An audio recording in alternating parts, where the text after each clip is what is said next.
Ви благодарам. Јас имам 3 прашања. Првото прашање е до министерот за внатрешни работи, второто прашање е до министерката за труд и социјална политика и третото прашање е до министерот за земјоделие, шумарство и водостопанство. Читуван министер за внатрешни, првото прашање се однесува во однос на изјавата која што ја дадовте на вашето интервју, кое што внимателно го следев пред неколку дена на TV1 телевизија, и вашата изјава особено ме загрижи и ме предизвика денес да ви поставам прашање. Ако не ви поставив пратеничко прашање, ќе побарав на телевизија да излезете или да демантирате или подетално да објасните. Бидејќи во вашата изјава кажавте покрај тоа што обвинивте, тоа не можам да навлегувам, како се водело Министерството за внатрешни работи, дека 3 полициски возила, односно службени возила кои што припаѓаат на Министерството за внатрешни работи, биле користени од Унијата на жени на ВМРО ДПМН.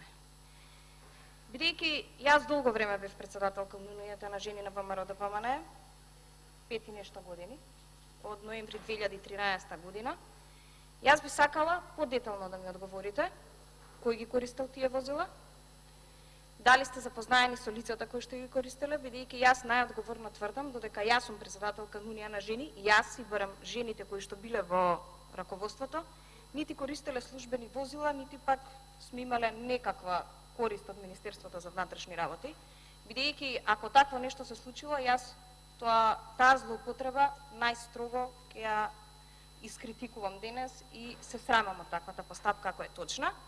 Но ако не ми одговорите за што точно се работи, тогаш ќе помислам дека е само обична манипулација. И затоа прашањето е во таа насока, во кој период се користеле 3 возила, кој ги користел и за чии цели. Бидејќи службени возила не треба да ги користи политичка партија. Второто прашање до министерката за труд и социјална политика е во однос на личните асистенти кои што ги ангажиравте за проектот за помош на лица со телесна попреченост, бидејќи јас го поддржувам тој проект и мислам дека навистина беше добар, но до нас често стигнуваат прашања токму од тие асистенти кои што вие ги обучивте и кои што сме информирани дека до вас доставуваат писма и на никој од нив не им е одговорено што со нив после 1.1.2019 година. Значи тоа е моето прашање, бидејќи мислам дека е добро, го поздравувам тоа што нема да бидат офатени само лицата со телесна попреченост, туку лицата со секоја друга попреченост, па да ми одговорите како понатаму ќе се одвива тој, бидејќи беше пилот проект. Третото прашање е до министерот за земјоделие, шумарство и водостопанство.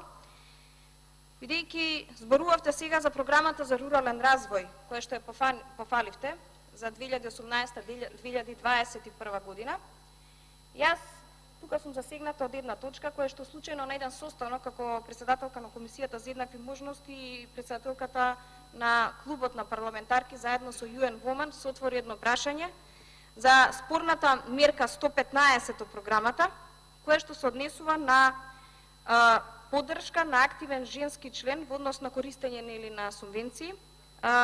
Активниот женски член во земјоделското домаќинство може да биде корисник на субвенции во услов кој што жената мора да е во брак, да има родено едно дете, да е невработена, да е домаќинка и да живее во населено место од 200 жители на надморска височина од 700 метри. Мислам дека се работи за многу дискриминаторска мерка. Не знам како воопшто сте можеле ваква мерка да вметнете во вашата програма, па да ме информирате, бидејќи во однос на ова прашање веќе и председателката на Националната федерација на фармери реагираше, да ми кажете кога ќе биде отстранета оваа мерка, бидејќи би била среќна ако введете мерки кои што ќе помогнат повеќе да можат активно да се вклучат во пазарот на трудот жените од руралната средина. Ви благодарам. Ви благодарам. Пратеничката постави 3 пратенички прашања. На првото прашање одговор ќе даде министерот за внатрешни работи. Повелете.